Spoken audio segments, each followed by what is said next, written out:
We would like to begin by respectfully acknowledging the Gimoy Wallabara Yidinji people, the traditional custodians of the land in which we meet and record this podcast on. Art vs. Artist is a no BS podcast that dives into the raw technical guts of the creative industries. I'm your host, Yana Dryden, filmmaker, international award winner, and most importantly, Best Film and People's Choice Award winner at Understory 2024. We bring in the heavyweights, the pros, the visionaries, the ones shaping the scene to break down what it really takes to make art that hits hard and holds up in North Queensland.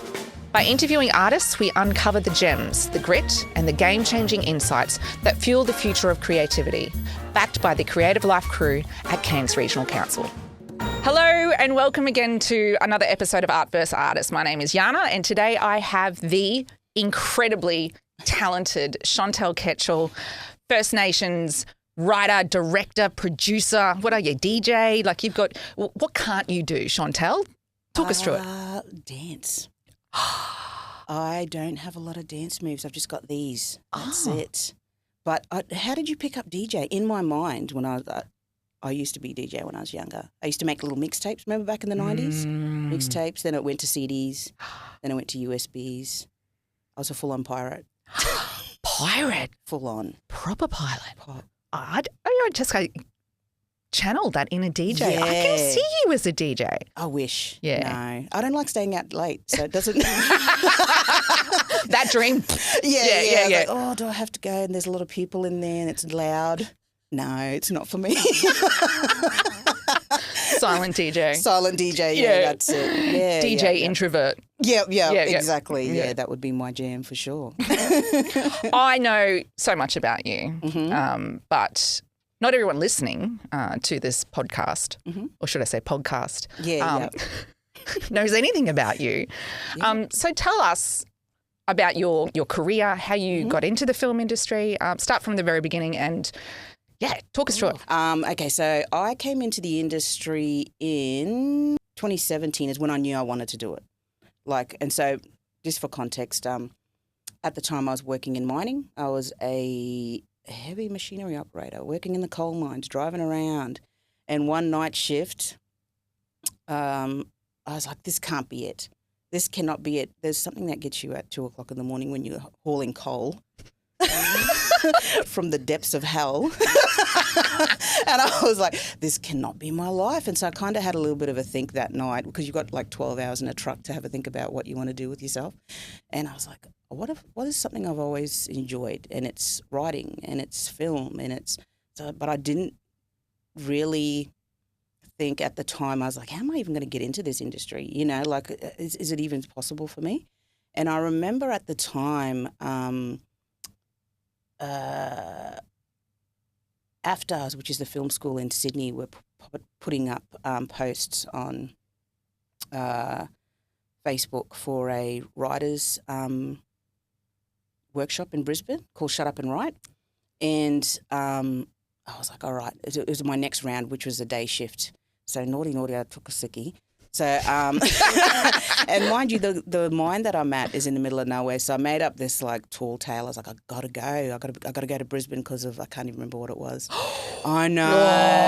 Oh, that's okay. So if my supervisor Griggsy sees it, I'm so sorry, Griggsy, I was lying. And the closest airport was about 45 minutes away, and I've got no car to get there. And one of my workmates was like, oh, no, I'll drop you off. And I was like, mad. So he dropped me off at the Barrumbi airport. No flights. So I was like, oh, how am I going to get to Brisbane? So I just hired a car. And I drove to the next closest airport, which was Mackay, which is about another two hours or so back to the coast, and caught the flight down to Brisbane, got into that workshop, sat in that, and immediately knew, oh, this is what I need to be doing kind of thing. Like a lot of...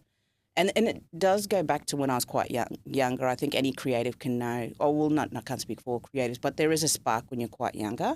And I knew when I was about 10 that I was interested in the written word, but it just didn't seem like it was feasible for me because we'd just moved down from the Torres Strait.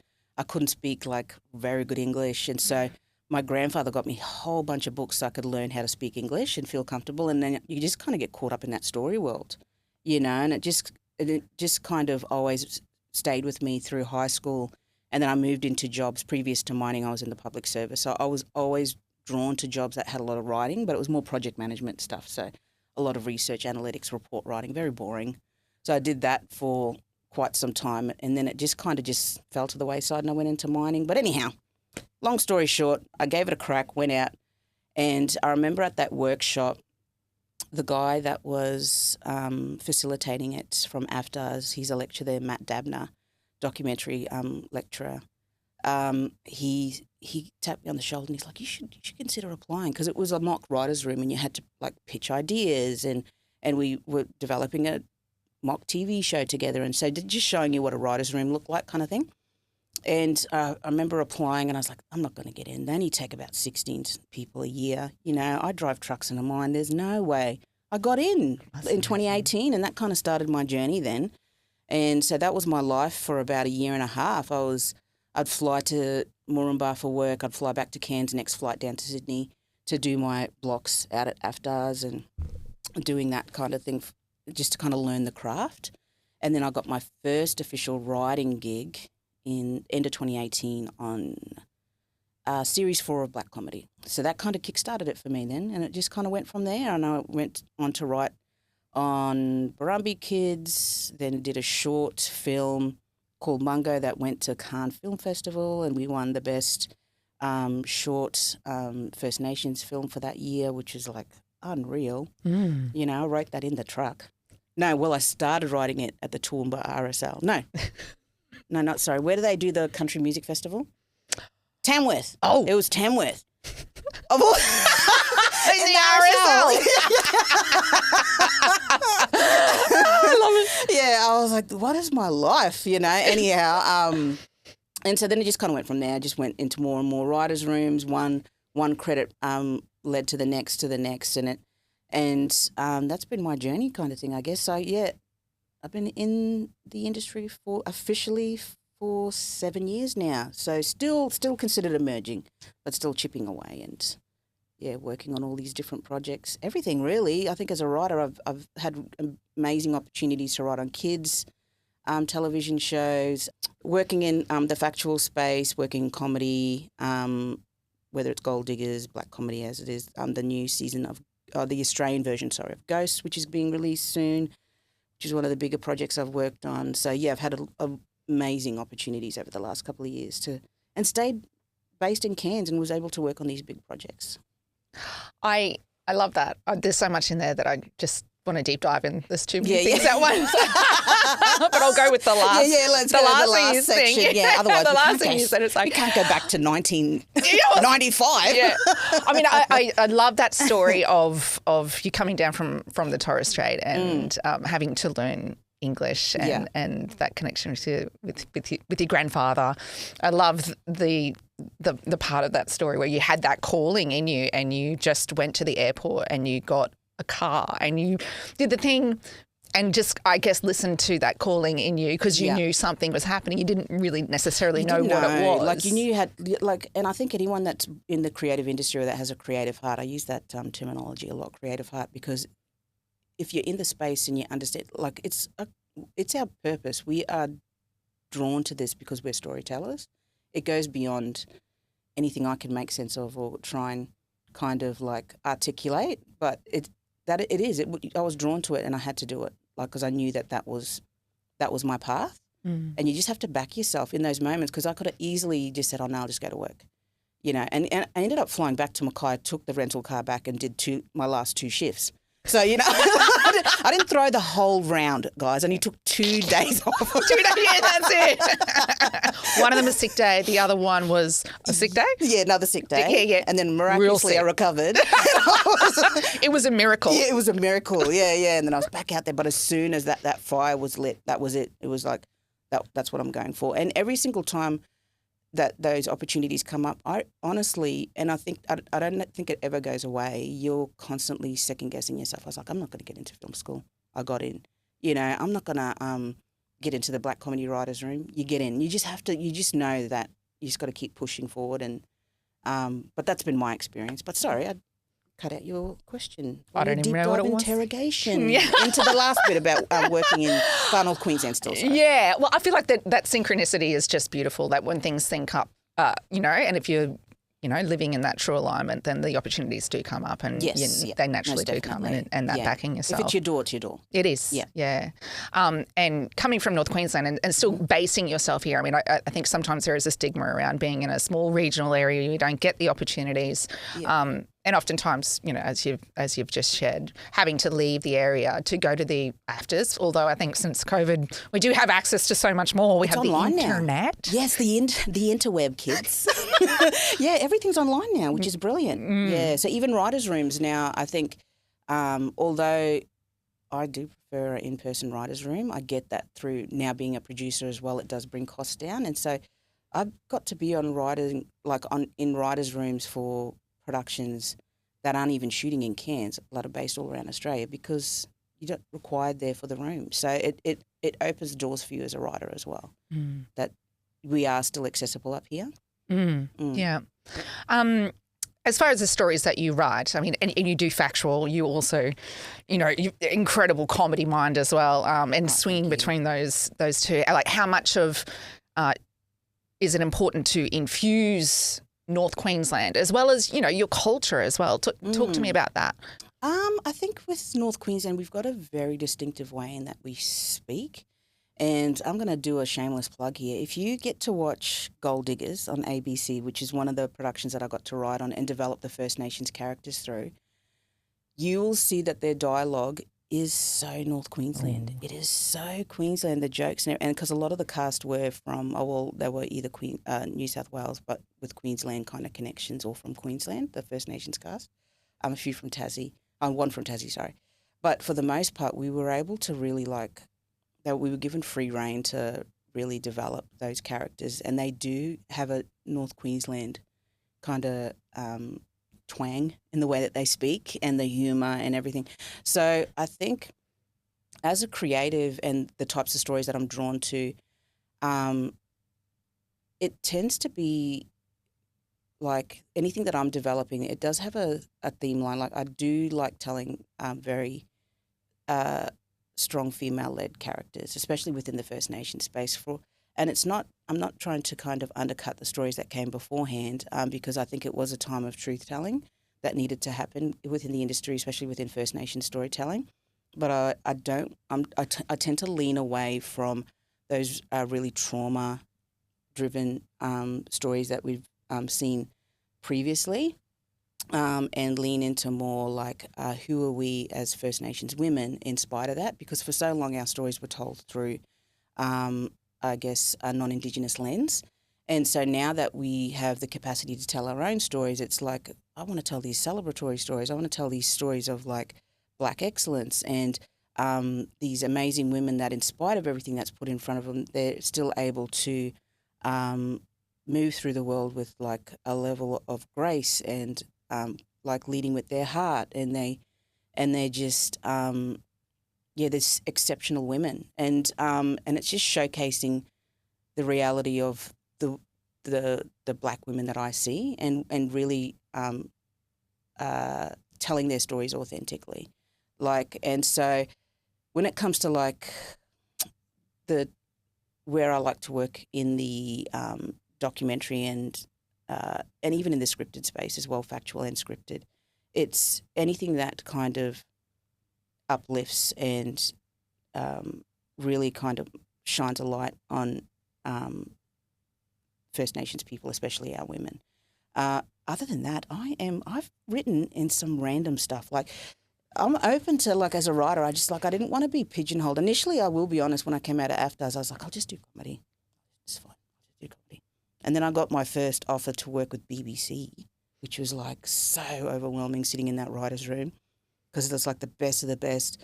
And it was a story about a whale run. And I was just like, you know what? I'm going for it.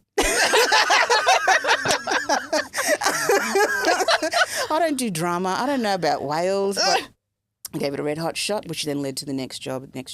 I had no, like, in all honesty, as a writer, kids' TV's the hardest for me. Yeah. Holy mackerel, got to mind all your P's and Q's and everything, and there's all these rules and stuff. Animation's hard as well, but the thing is, I don't want that to get in the way. As a writer, I want to fine-tune my craft. So if an opportunity comes up and it's going to mean that I can develop my craft, I'll always go for it. But if stories that I'm going to develop, they do tend to lean towards very First Nations female-driven. But yeah, other than I'm open to writing on anything. I've written on so many random shows, but I love it. You get to just be in all these different story worlds and meet other amazing creatives and just become a better writer. Do you I love that story. There's so much. Again, there's so much in there. Yeah. I know. You're describing. I love the description you have of these strong First Nations women and everything that was coming out of your mouth. I'm like, that's you. Oh no. You're describing yourself like you literally I'm were. the like women that I grew up around, Yeah. and it's my lived experience. I was like, yes, my family did experience all of these things as well, like a lot of other First Nations people did. But in spite of that, like my grandmothers, both on my mum and dad's sides, were formidable women. You know, like if I was to tell their stories, like there is those aspects of those difficult pathways, but they were like exceptional women, you know, and I just would like to change that lens, I guess, and let's look at it from a different angle. Different angle, yeah. Well, I think you're formidable, and you move you. through the world with grace, and I think I love you, man. Yeah.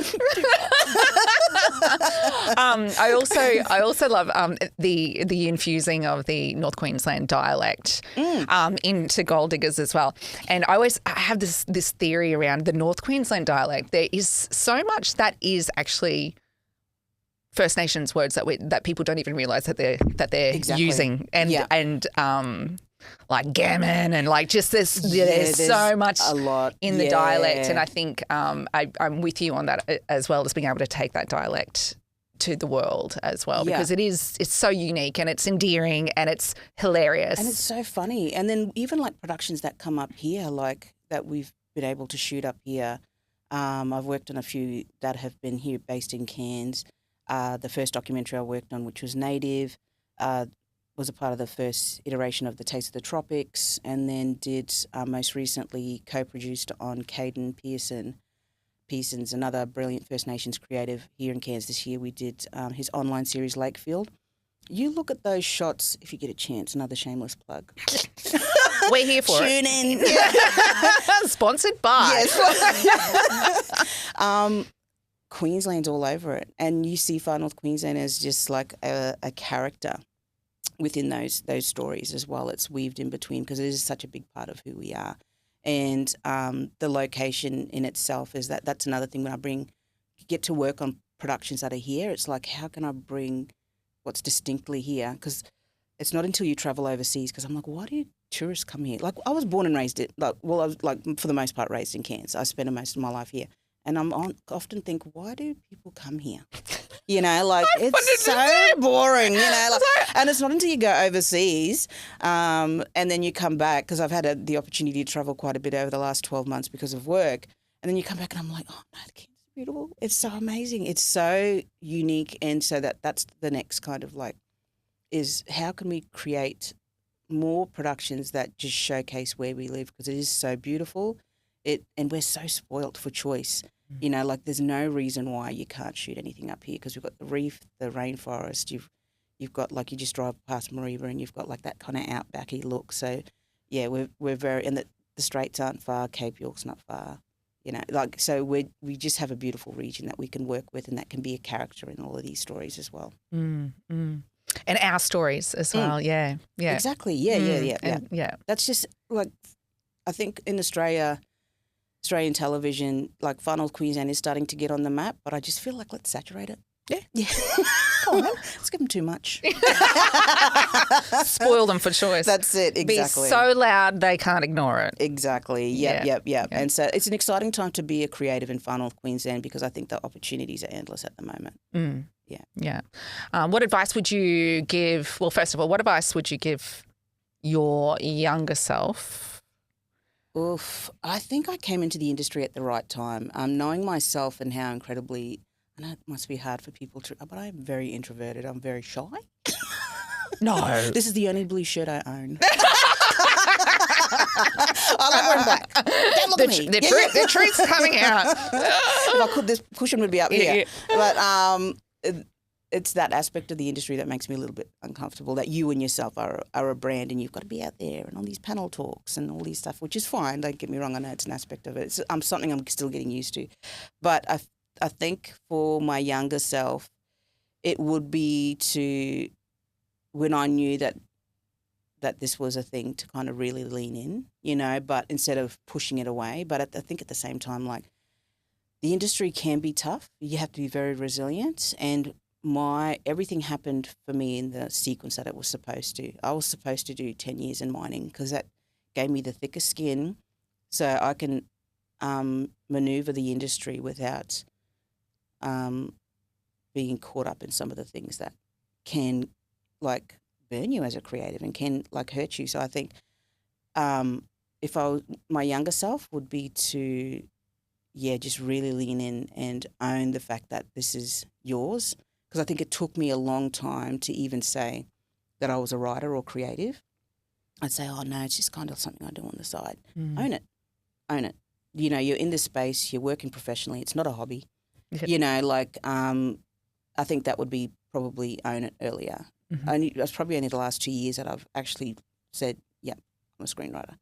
Previous to that, no, I'm a truckie that writes on the weekend when I'm home. That's it. Owning that, forming a part of the identity as well. Exactly. Yeah.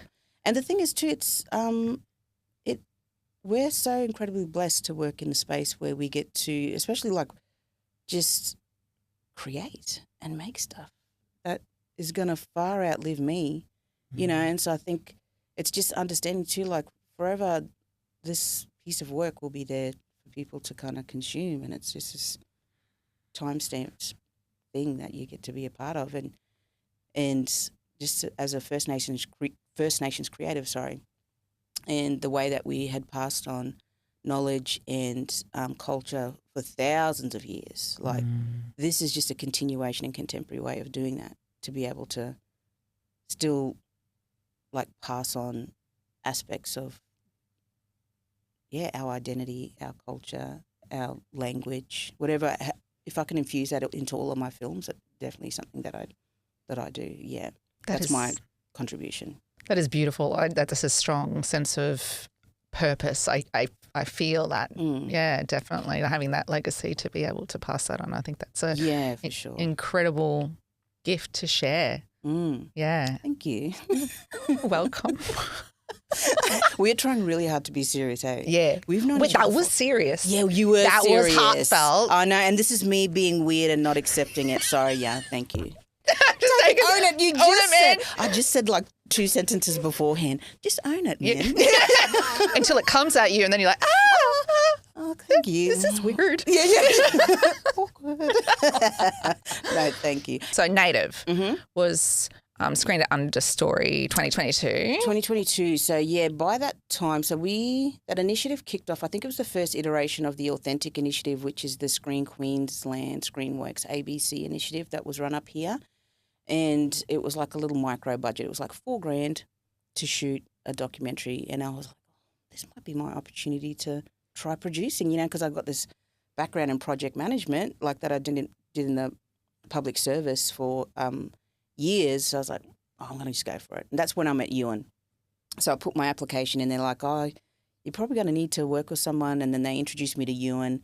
And we met, and I was like, yeah, he's perfect. And so started our collaboration. I was going to say, love at first sight. Yeah, it was. He was so awkward. I'm awkward. But we got through the meeting.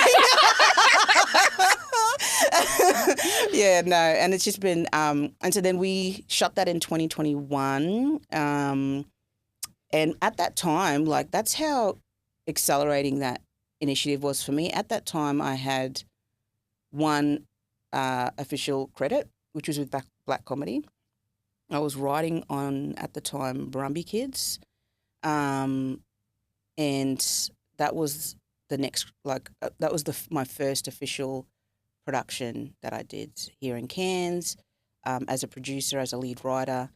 And so then that one, we shot and did everything with that one, available to watch on YouTube. Another... A nice. Yeah. Sponsored by? Sponsored by, yeah. We were hoping Woolies would come through. Yeah, but that's it. No, and so anyhow, then I put it into Understory in 2022's Understory, and we ended up taking out the best doco for that, which was brilliant. So, and then from there, that initiative and that film then got me into Sistas in Mining, which then took me to Gold Diggers, and so it was just that continuation of being able to write and produce. That these initiatives then, I guess, give you proof of concepts of work that you can then take to industry, and then you get recommended for work. Because you don't apply for jobs. I got a call from the Gold Diggers team that they were looking for someone because they were referred to me because somebody had seen that work, and so I was like, sweet. So that's how it kind of works in the industry. So that Naytive for me was just this huge kind of what are the things that those divers jump off? And then they dive into the water. A diving board? And it made me go like that. Propel? Yeah, and then I did some tricks. Oh my God, I just got lost here. Yeah. Accelerated. Yeah, accelerated. I was going to say accelerated, yeah. Springboard, yeah. Winning that Understory thing is such a having that little lapel there, and and it went on my CV. I still have it on there, I was because I'm so proud of it that it's a Cairns production with Cairns team, Cairns talent, and we won at the Cairns Film, festival. It's by far one of the most, out of all of the projects I've worked on, one that I revere and hype. You and I were only talking about it last week, and I was like, how the hell did we pull that off in $4,000? $4,000, and we pull that off, it's nuts, yeah, because I'm so proud of it. It looks great. If we had maybe, I don't know, an extra $4,000, we could have put it through some post, but no, I'm really proud of that project. Yeah. And it opened a lot of doors for me, yeah. And even being a part of Understory and having that audience and what it means to have that recognition of that this film won at Understory has then opened more doors for me as well. So I'm very, very grateful. Yeah. And I saw you down the back, of course, at Understory. Oh, yeah. I was like, where's she hiding? You were pretty much sitting in the garden. Exactly. In your chair. Yeah, that's it. Why was I there? Because I'm introverted. Hanging around. Because I was there's too many people here. I was so far in the back and right up amongst these hedges and vines you and stuff. You were pretty much in the garden. Yeah. So and no who was one I with? My family. We're all exactly the same. And there was I going into the garden to hide. And then I found you. Yeah, exactly. Yeah. Over the years, I'm just blown away. But I love Understory because it's not films from all around the world. It is only Cairns. So if you win here, it means so much more. For me, it did. I was like, it means so much because and you won last year. That feeling is. I remember walking up to that stage. I was just like, yes, this is at home. Yeah. And you're surrounded by, the people, your community as well. And I love that it does showcase, the people from our region, that we can all come together even if we are in the garden together. We're together. Yeah. That's it, we're together. But over the years, the quality of the story of everything, it has significantly shifted. It's ramped up. And the thing is, even in 2022, I was like, oh, when you saw all those films, I was like, oh, we've got, the competition is, and we ended up taking it out. And then I saw it last year. I didn't put a project in last year. And I saw all of the films, everything. I was like, holy mackerel. That's 2 years that our industry up here and the skill set up here of our creatives in Cairns and Far North Queensland have accelerated that much. It's unbelievable. So it actually almost to a degree gave me nerves because I was like, oh, what if I put something in next year and it doesn't, because it set the bar so high. That's how everyone is performing at this really high level, and it's just, it blew me away. Yeah, the beautiful films last year. Yeah, I was blown away as well. Yeah.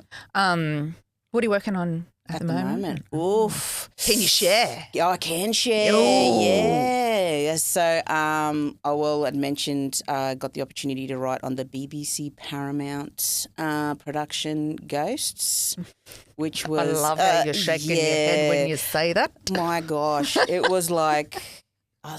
it was like a pinch me moment. I can't say too much of who's in my episode, but you have to watch the episode. She plays the mother of the main character. She asked me not to share, but you'll see the episode when it comes out. And she texted me in character, and I was like, what is my life right now? This actress that I've just like revered has just said, I'm shooting your episode, and then sent me of her in her thing. And I was like, I'm dressed as a character. Text you on your telephone. Because that's the thing. Actors, they text me. You made it. You made it. It's so weird to me, but like, it's not weird. It's great. Like, it's brilliant because I get to work on all these projects and get to jump on set and you get to meet them and then just like anyone else. But it's like, oh, how you going? How's your weekend? I just broke up with my boyfriend. I'm like, oh my gosh, are you all right? Just ran, and you hear like, sometimes I'm like, what's going on in my world right now? But so that's coming out later this year, which is exciting. It's so exciting. They really gave me the space in that episode to just... And then after that, what else am I working on? Oof, my 2 first features back to back. Wow. So Ewan and I, me and my beautiful work husband, and my work uncle Stephen Page from Bangara, and the lovely Murray Louie. Yeah, we're all teaming up to shoot a brilliant film called Marliya, a documentary film, next year. So, which is very about, again, Cairns, beautiful First Nations young ladies that acquire singers, sorry. And Ewan and myself got to follow them over to London last year, which was amazing. Watch them sing in Westminster Abbey. Like, oh my gosh, like it was a spin out. And I was the weirdo in the background, just kind of like touching the pole. I was like, this. And Ewan's like, stop touching. And so that's, we're shooting that one next year, which is amazing. Wow. And then feature romantic comedies getting out. So... yeah, we start shooting that one at this stage, scheduling-wise, April, May next year. That is exciting because I think So I know back-to-back the one that features. you're talking about. Yes. Very exciting, but also very overwhelming at the same time. You've been fostering that baby for quite some time. Like, how long have you been like birthing? Like, how long has this labour been going? Well, like before the birth. The birth hasn't even happened. No, you haven't even hit the ramp up I'm not yet. fully dilated yet. You're probably sitting at about, I don't know, 3 kids. Yeah. Like, how long have you been in labour with this one for? Or pre-contractions? Pre-contractions. Yeah, that's it. When did the water break? Yeah. Has it broken? Not yet. Not quite. When conception happened was 2019 is when the idea came up. I didn't write the first act, so like in film terms, I didn't like do that till 2020. Finished the full script 2021. And so that's officially, I've been sitting on that one for about 5 years now. Wow. So it started off as an idea for a television show that then moved and shaped like as you do with writing.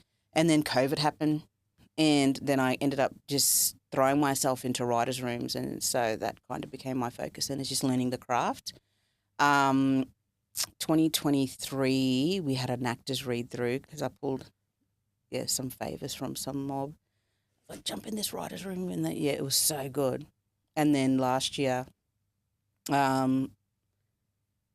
just more refining. This year again, just taken off on me, and so like it just takes time. Takes time. Yeah, because then you get like a production comes up or something, and then you need to refine it, and then you get taken off to do another show or right over here, go over there, And so it has taken a really long time. I'm actually tired of this reading that friggin' script. I just want it done. I was like, because it's a romantic comedy, you know, and it's not that kind of serious, you know, like, but at the same time you want to make sure, like, I want to make a film, like, just going back to like the types of themes I like to speak on, like, that just celebrates Black love. Mm-hmm. And I was like, where's for First Nations women our romantic leads? I think there's been a few, like with Top End Wedding and things like that. But where's our like Bridget Jones' Diary or Sweet Home Alabama? Like, where's our Friday night? 10 years from now, I want to pop on Tidal, Adorkable, and watch it and just really enjoy it and have a laugh and see like this amazing Black talent just shine on screen and just, yeah, have fun and just the trials and the ups and downs of dating and relationships. Yeah. Yeah. So anyhow, yeah, in short, geez, that's a big 6 years. No, that was good. You took us on a journey. On a journey, yeah. which is what you do. I love this. Yeah. But it's a realistic reflection of how long these things take. Yeah, and Marliya was about 4 years that we've gotten to this point. So it's patience and timing, and also to get to a point where I've got industry confidence that I can move these productions through my production company without a co-production. And so I don't like collaboration is such a big part of this industry, but at the same time, I think with these stories, I wanted to have a little bit more ownership and agency. And in order to get to that point, I had to jump through a couple more hoops to prove that I could. And so now I'm at a point where I've got state and federal agencies, and we won an AIDC pitching competition. I took Adorkable to Cairns, and we pitched it over there and had some really great meetings. And so even international interest, which is like crazy, right? It's so crazy, you know. And so all of that work's paid off, and here we are at the precipice. Ooh. Going into full-blown labour, baby. and I know some of the story behind Adorkable's kind of journey, and I think there were some times that you hit roadblocks. Oh, definitely, yeah. And how at the time it's like, you're like, that really let me down. But it's like once you get to this labour part, you're like, if those things didn't happen, I wouldn't have that agency and I wouldn't have that ownership over the story. I would have had to then compromise. So I think everything happens exactly when it needs to, because I remember 2023 happened. We had this amazing read-through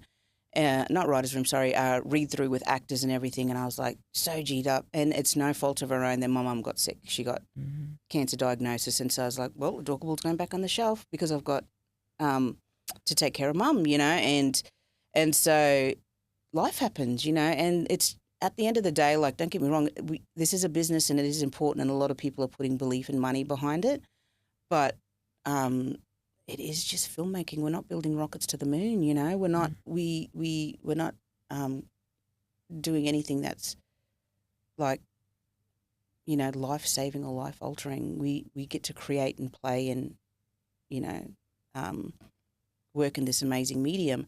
And so when that happened, and that put me back a little bit, COVID happened, that put me back a little bit. And it is disappointing. It's disheartening, and you just feel like, even when I initially brought the project out, to tell you the truth, and I pitched it, romantic comedy wasn't even something that was even considered for First Nations women. I remember, like, when I pitched it, it was, that won't sell. That's not the type of films that they want to see, you know, First Nations women in. And I was like, no. I do. Yeah. Who are you? Are you a First Nations woman? Yeah. So no. No. And that's the thing. You just have to kind of back yourself at the same time, but know that everything that's happened has just been a moment in time now. And then now Screen Australia put out an initiative, I think it was the end of last year, and it ran through this year, called Proper Loved Up. And so, like, now it's the time. And so it's just the season. Like, they want romantic comedy within that within that space. Sorry, so it's just like, okay, and it's just being patient, and in between all of that, as a filmmaker as well, learning your craft and just getting to continue to develop. Even as a producer, like I wouldn't have been able to be in conversations that I was in Cairns, 2 years ago in 2023, sorry. I would have been completely out of my depth. But because I was successful in NQ Enterprise last year and then picked up Generate Enterprise funding from Screen Australia, and they just put so much like learning and development and scaffolding around you as a producer that I was able to then walk into that meeting as a cunt, completely bombed the first 5 minutes of pitching, but to the point, but was able to circle back around and like really land that pitch and it was like, thank God, like, and to be in those rooms and to like even go to Sunnyside of the Doc, which is the French kind of version of AIDC, their International Documentary Conference. First day completely felt out of my depth because it's just the best of the best in the documentary world that are there, and then you just have to be like, no, this is what I'm here for, this is what I'm going to be doing, and made all the connections that I need to launch Marliya next year. So it all takes, everything leads you to the next thing, and it's just timing is now for me, so which is brilliant, a little bit overwhelming, I will admit. I'm very tired. Okay. Yeah. But yeah, it takes time, as a creative. So just being patient and backing yourself, I think, is the best thing to do. And just look for other opportunities in the meantime. It's always something. I love how you were talking about the scaffolding around you as well. Like, how important is it for you as a creative through this journey? Do you have a mentor? What's your... Yeah, I'm really lucky to have the mentors that I have had in the last 12 months and even previous to even being successful in the enterprise. Starting out of AFTAs, one of my mentors was Stephen Davis, who was a lecturer at AFTAs and a brilliant screenwriter. Learned a lot from him. Douglas Watkin from Screen Queensland was instrumental in my development. I remember the first time I come out of AFTAs, like I was like, yeah, I'm a screenwriter, like really big note in my crack. And I sent through this application, so undercooked. And he gave me a call and he goes, no. Ego was like, oh, I love that though. But he was like, level up. Like, he's like, you gotta. His exact words, and I love him for it, was, you gotta cut your teeth, sis. You gotta cut. You're not ready. And it was in my application, and I look back at it now because it still sits in my Smarty grants because I didn't delete it. I always look back on it, like look at your growth, where you are. And I was like, yep, all right, and went straight back in and just kind of took the next writing opportunity and then came back again 6 months later and got through. So you just got to, those people that encourage you to grow, they're so important. Luani Arman, amazing screenwriter, and we got to meet a couple of years ago at the Screenworks Regional to Global, and then through Enterprise she's been helping me develop my slate. Amazing story mind to work with, just makes me a better writer. Who else? Jonathan Page from Bonsai Films. I got to shadow him in Cairns and learnt so much from him. And there's just been so many. I've been so incredibly... Leah Purcell and Bain Stewart from... I'm going to butcher the name of their production company, Umbora. Oh, sorry. Sorry, you mob. Sorry, Leah. Sorry, Bain. Sorry, Uncle Bain. They were my ones to watch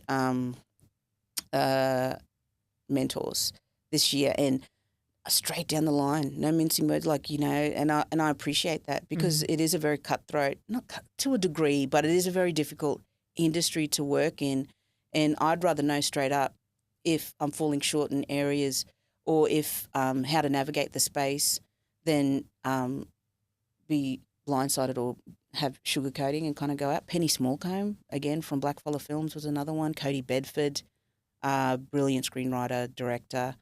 So I've been very lucky to have these mob throughout my career to kind of help guide me and direct me. Yeah.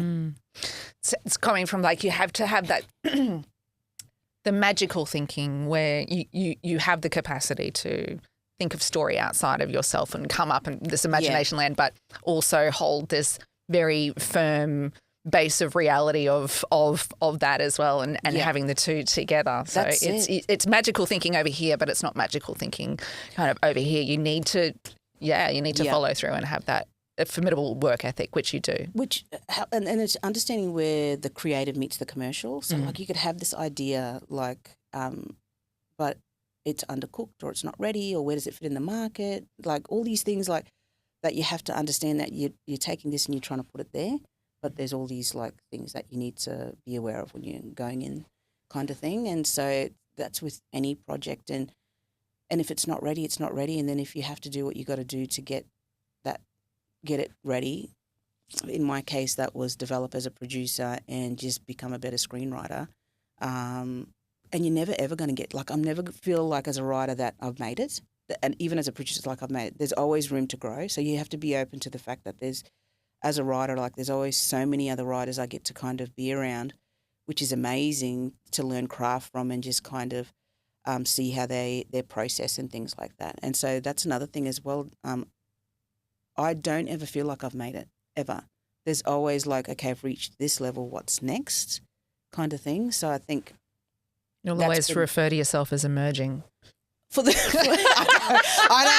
know. When reality is, I'm emerging as a producer, but I'm established as a writer. Yeah. Some would say established, but always emerging, always learning. Like. Always learning. Yeah. I don't ever want to be closed off to that and the feedback that you're getting from these mob, because I think if you can handle the feedback, and you're going to get far more no's than yeses in the industry. You're going to get heaps, and so what do you do with that? And put getting yourself mentally ready for that. I've had heaps, just no's this year, so many.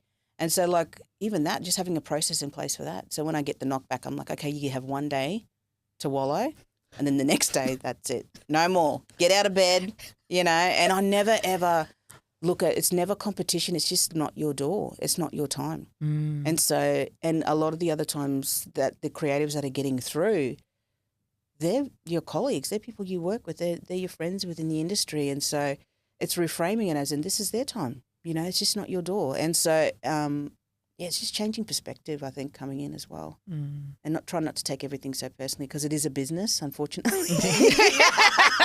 You created it, it came out of you, but don't take it personally. Yeah, that's it. But try not to take it personally and just realise, okay, this is not its time, or this is not my door, and then pivot. That's all I've done all through my career is pivot, move. Yeah. Thank you so much for coming in and thank you for having me. Sharing. I do know a lot about you, already, but I've learned even more. And thank you for sharing your story, sharing your insight, and I'm sure that it will inspire local filmmakers and writers and producers from our area to kickstart their careers and have a crack. That's it. Yeah, what's the worst thing that'll happen? You get to meet cool people and come and pog it out. Pog it out in the podcast. You could be sitting here. That's it. Yeah. No, but thank you for having me, Yana. Always lovely to see you and have a yarn. Love you. Love you.